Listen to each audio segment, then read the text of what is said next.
Hey everybody, so this video is going to be back down in the basement. We're going to be looking at the train layout. It's been about 7 months or so, so I thought it was finally time to give you some updates on what's been done down here over those past 7 months. It is currently October of 2020. To be honest, a lot of the work that we're going to show today was done back when quarantine started, March, April, right around then, and then everything kind of came to a halt when the weather got warmer, started doing some things outside. If you've seen some of my other videos, obviously been working on a motorcycle and things like that a lot since then. So not a lot of recent work has gone on down here, but I have gotten 2 orders just came in the past 2 weeks. They're actually things that I ordered back in 2016 that just never came in, and finally they've arrived. One was from Charles Row in Massachusetts. The other one was from Legacy Station in Georgia. So Lionel just finally got around to getting these in. So we'll do a little unboxing of those and then look at the layout. So the main 2 things that I worked on since the last video was right behind me, the water feature, the waterfall scene here with the trestle bridge, or the truss bridge. We finally added the water effects to that, and added some people. And then over at the station platform, I redid the concrete of the platform to make it look a little bit more realistic. So I kind of talk about both of those processes today. So let's start with the water feature behind me. All right, so if I pull back a little bit, so here's the water feature of the outer loop. Comes down, goes over this truss bridge here. And this was one of the first things that I had done when I built the layout, was get all the rock work done, but I was really putting off the water effects. So I'll come in a little bit so you can see what's been done. So here, where the track goes over the little bridge here, we've added the water effects in here. Now I had already had this painted, and there's a video on my channel that shows how I painted this and then did some airbrushing and things like that along to blend the colors together along the shoreline, I guess there. Added some woodland scenics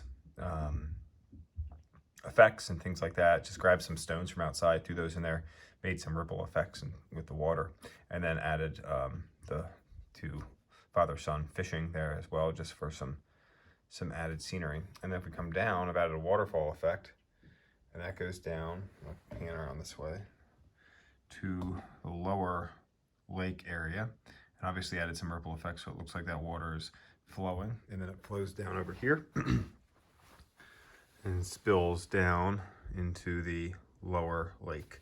Obviously, scale-wise, this is pretty small. Get that tree fixer. But we've got the canoe here with the folks in the canoe. We've got the water effects, so we get the reflection off the lake, and then we've got the waterfall coming down. Now, when I designed this, I didn't do a great job of lining up where the water will be spilling to come down into that lake.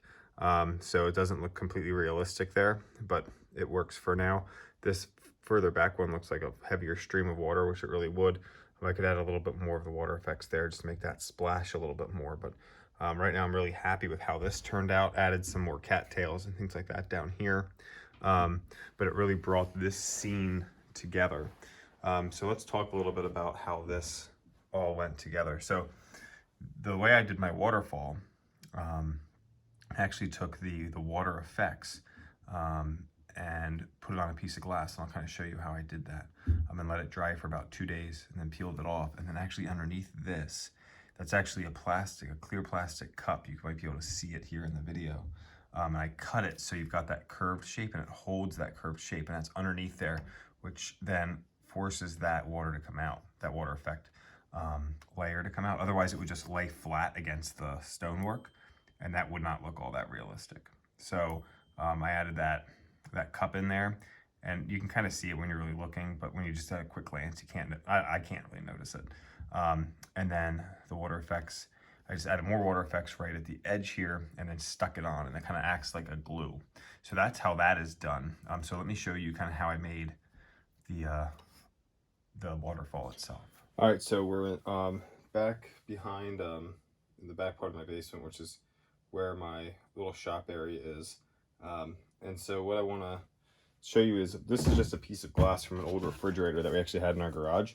It's an old shelf from a refrigerator. But basically all you need is a piece of glass. And what I did was I measured about how long I would need for the waterfall effect, um, you know, for the water that would be coming down from the up one level to the next level of that water scene.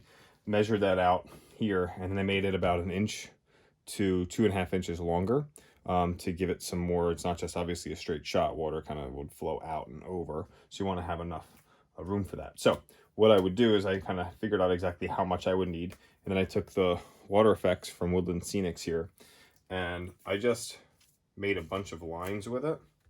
So where's my ruler at? Somewhere around here. But what I would do is we'll say, okay, if we need about 1 foot,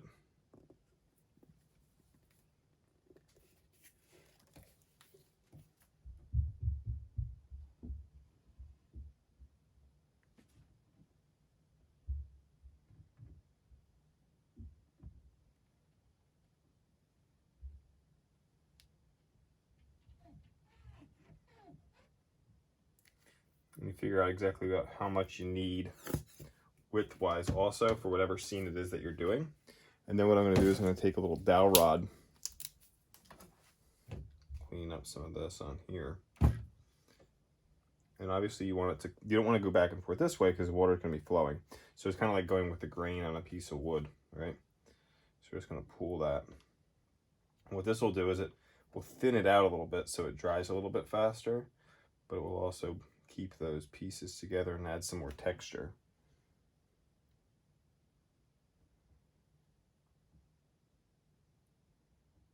And see how this is not really even here. You want to make sure you've got one section that's even. You can cut it when it's done if you've made enough that you can afford to lose some of the length, but you want to kind of let it be pretty even on one side if this is going to be the top, so you can get a good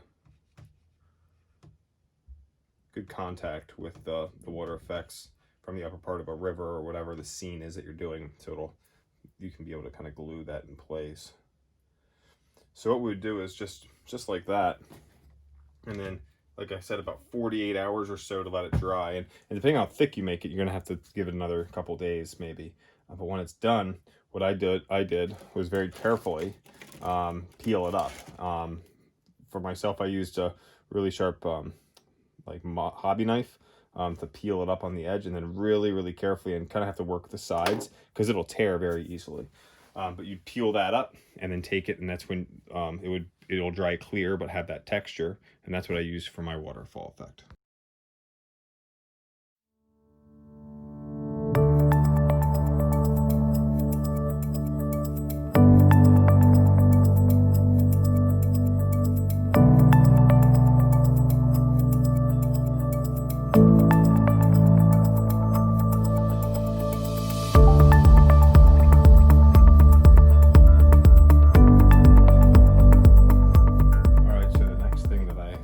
On was redoing the decking on the station platform here.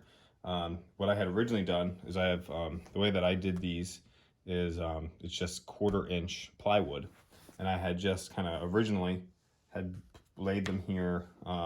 They're screwed down and there's some wood filler and things like that that's holding it all in place, but then I had painted it with the Woodland Scenics concrete, and that color, if we pan over here to the engine facility, is what you see here.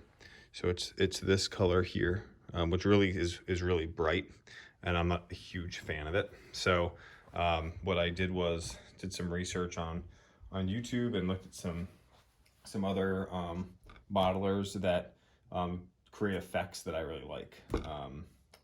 Norm C, if you guys follow model railroading, probably have seen his videos. I think his scenery is top of the line. I don't think you can get any better than that, and that's kind of where I envision what I do based off of him.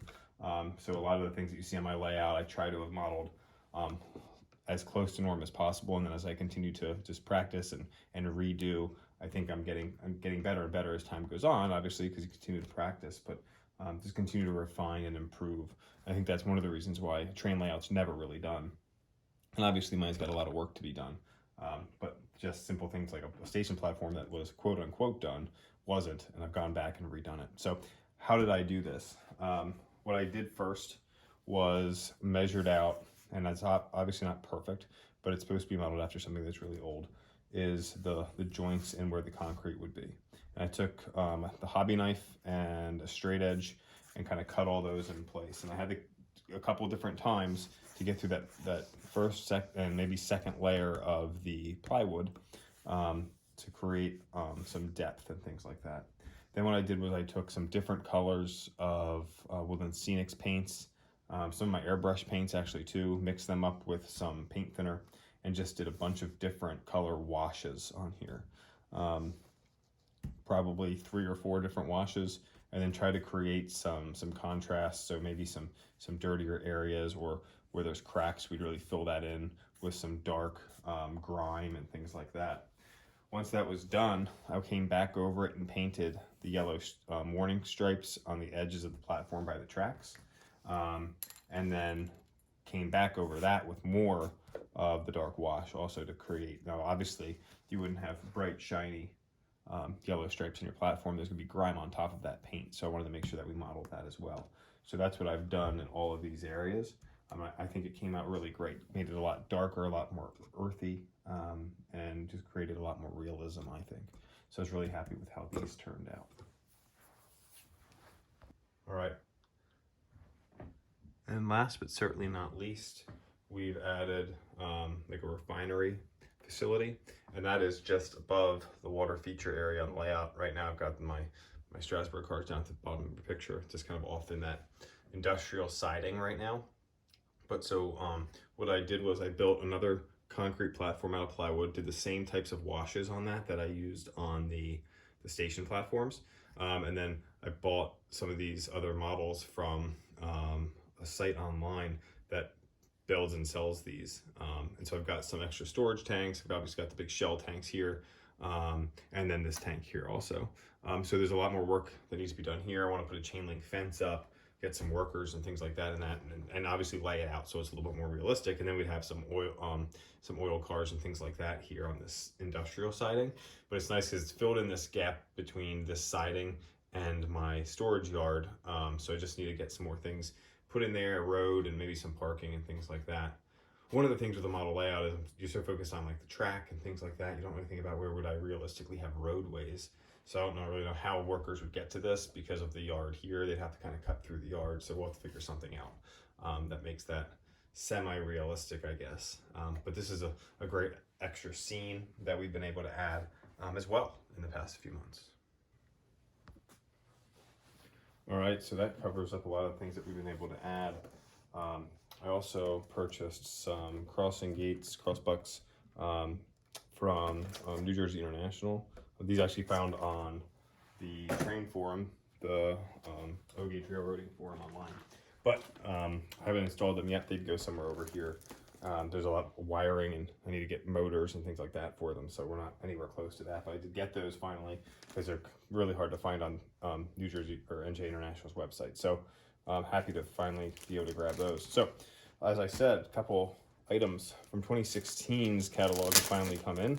If anybody else ordered these, you probably already know what they are because you probably were waiting just as long as I was. So let's go ahead and open these up.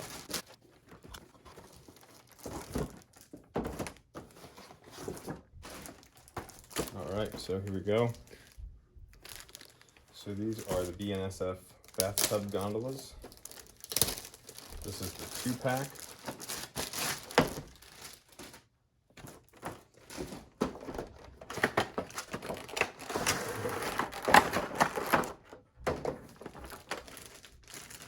Why it took 4 years for these to arrive, I do not know, but pretty awesome. So let's get these on the track and we'll send them around the layout with our freight. Nice view of the detail on these.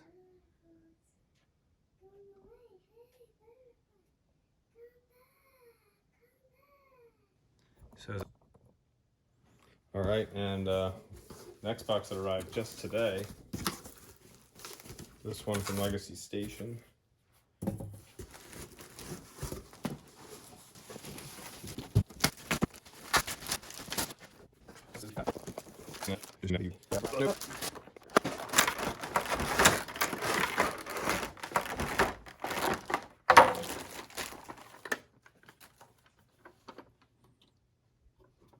again, some great detailing.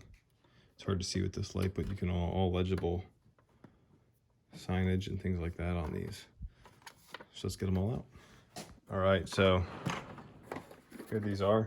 So just another view of the UP ones. So we've got the rotary end, and then this does rotate. So if you have the rotary cold dump, this would work on there.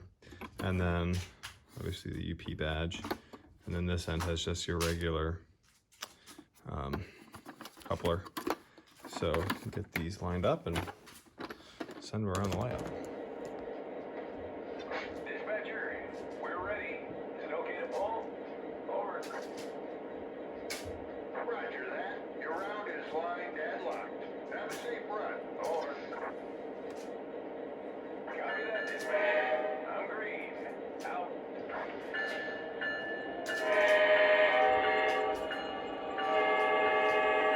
Dispatcher, we're on the move. Over. Roger that. Have a good run. Out.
So that wraps up this video. I hope you liked. Short update. Like I said, a couple projects here and there on the layout since the past quite a few months. So hopefully we'll ramp it up a little bit here in the future. Got some big orders coming in, hopefully around December or so. We'll see. But nice to have some new rolling stock on the layout. So anyway, hope you enjoyed the video. If you did, hit the like button, subscribe. Thanks a lot.